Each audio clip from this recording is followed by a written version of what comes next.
governo federal se comprometeu a anunciar em breve uma nova linha de crédito, além da renegociação de dívidas antigas de produtores rurais que tiveram prejuízos com as cheias em municípios do Amazonas.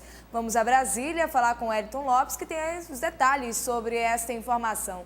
Boa noite, Wellington.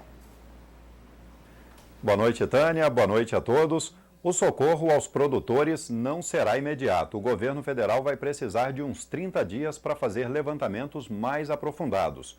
Mas a solução para o problema está muito bem encaminhada.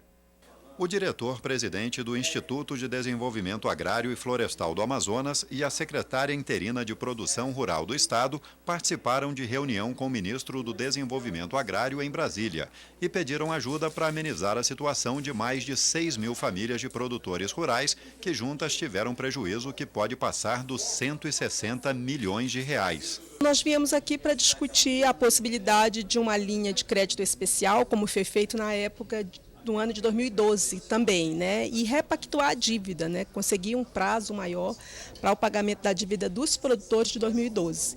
O Ministério vai analisar melhor a situação, mas já adiantou que vai ajudar as famílias prejudicadas. As medidas vão ser anunciadas em breve. Então, essas medidas passam por dilatação de crédito. Nós estamos avaliando esta incapacidade real de pagamento de créditos adquiridos no passado e, ao mesmo tempo, encontrarmos possibilidades de alavancarmos novos créditos que possam permitir a recuperação de produção para esses milhares de agricultores do Amazonas. Enquanto a ajuda não chega, o IDAM vai continuar fazendo os levantamentos dos prejuízos para agilizar os processos de renegociação das dívidas. Já começamos o processo de fazer os laudos de vistoria e encaminhar para os agentes financeiros da perca que o produtor teve e buscando uma nova renegociação da dívida. Os municípios amazonenses que mais tiveram perda no setor primário com a cheia dos rios são Manicoré, Humaitá, Boca do Acre, Canutama, Lábrea, Pauini, Envira, Ipixuna,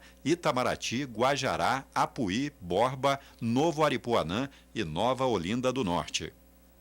A expectativa é de que sejam abertas linhas de créditos que, somadas, cheguem a 120 milhões de reais, sendo a maior parte da União e 20 milhões do governo do estado. E o governo federal liberou mais recursos para Rio Branco. O município vai contar com mais 1.140.000 reais para fazer frente aos estragos causados pela cheia na capital acreana. A portaria do Ministério da Integração Nacional, que trata da liberação da verba, foi publicada hoje no Diário Oficial da União. Os recursos adicionais devem ser aplicados em ações de socorro, assistência às vítimas e restabelecimento de serviços essenciais.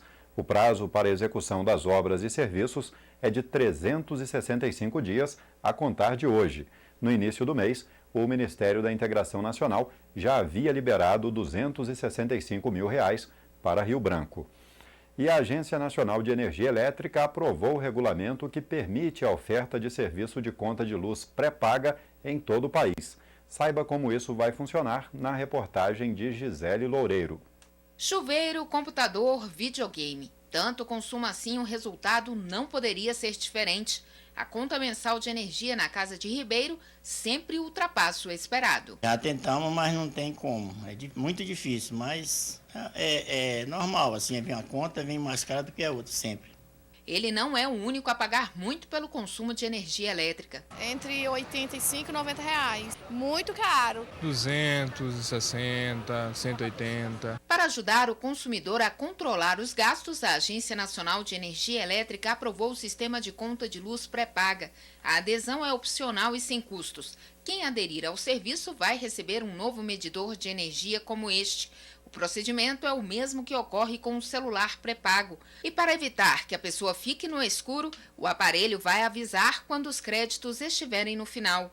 Mas, de acordo com a ANEEL, até chegar à casa do brasileiro, a novidade tem que percorrer um longo caminho, a começar pela liberação do aparelho pelo Inmetro. Uma segunda etapa a vencer é a questão da tributação, a cobrança do ICMS. E um terceiro ponto ainda é a cobrança de iluminação pública. Mesmo quando estiver tudo pronto, a implantação do serviço vai depender da vontade de cada uma das 63 distribuidoras de energia do país.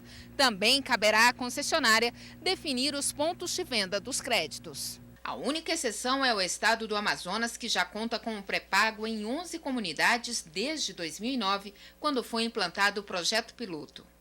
Do início do ano até agora, os brasileiros já pagaram mais de 500 bilhões de reais em impostos federais, estaduais e municipais. A marca foi registrada hoje pela manhã no Impostômetro, aquele painel eletrônico que calcula a arrecadação em tempo real.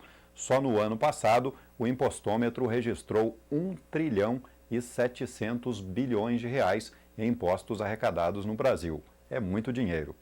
E ainda falando sobre impostos, há praticamente 2 semanas do fim do prazo para a entrega da declaração do imposto de renda, 2/3 dos contribuintes ainda não enviaram o documento. Segundo a Receita Federal, cerca de 18 milhões de pessoas não entregaram a declaração ainda. Quem perder o prazo, que termina no próximo dia 30, vai pagar multa no valor mínimo de R$ 165. São esses os destaques de hoje aqui de Brasília. Novas notícias da capital federal você terá nessa quarta-feira, logo pela manhã, no Amazônia News. Boa noite. De acordo com a Gerência de Imunização, 70% da meta estipulada pelo Ministério da Saúde para o Acre já foi atingida durante a campanha contra o HPV.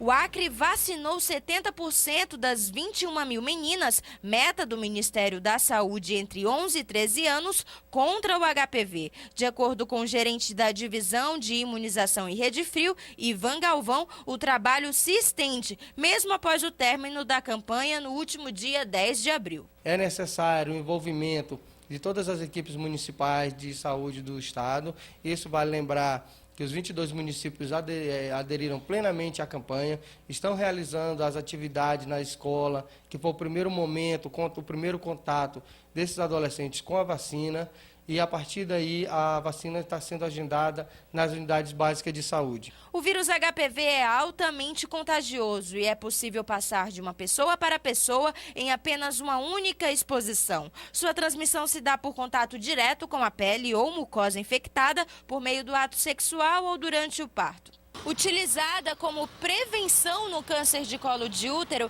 a vacina passou a ser ofertada pelo Sistema Único de Saúde, o SUS, no último dia 10 de março para meninas entre 11 e 13 anos. O esquema de vacinação será composto da seguinte maneira: a segunda dose com um intervalo de 6 meses e a terceira de reforço 5 anos após a primeira dose. A vacina continua sendo ofertada de caráter permanente nas unidades, em qualquer centro de saúde que tenha sala de vacina, dentro do município, o adolescente poderá receber a vacina, e os que não tiveram tempo ou por algum momento não puderam ir se vacinar, a indicação é que procure essas unidades para que recebam sua vacina.